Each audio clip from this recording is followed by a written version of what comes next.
আমার রোলটা তো আমি ফিনিশিংয়ে আমি 6-এ খেলি, যেহেতু আমার ফিনিশিং রোল। অবশ্যই টিমকে জেতানো মেইন কাজ আমার। সো ওইখানেই আমার ভালো করাটা খুবই ইম্পর্টেন্ট। ডারউইনে উইকেট অনেক ভালো, সো ওইখানে অনেক ফ্রেন্ডলি, অনেক T20 যেভাবে হয় অনেক ভালো ভালো উইকেট ওইখানে।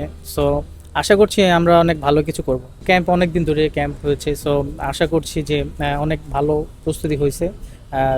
আমরা সবাই মানে এইসব ধরনের টুর্নামেন্ট খেলার জন্য প্রিপেয়ার্ড। আমরা টিমের অবস্থা খুবই ভালো, আমাদের সব দিক থেকে ভালো, খুবই ভালো। দায়িত্ব তো সবসময় বেশি থাকে, আর যেহেতু এরকম একটা ভালো টুর্নামেন্ট, আর আশা করছি এখানে একটা ভালো একটা টুর্নামেন্ট হবে আমাদের, আমরা ভালো খেলবো ইনশাআল্লাহ। লক্ষ্য তো থাকে অবশ্যই ভালো কিছু করার, চ্যাম্পিয়ন হওয়ার লক্ষ্য থাকবে অবশ্যই।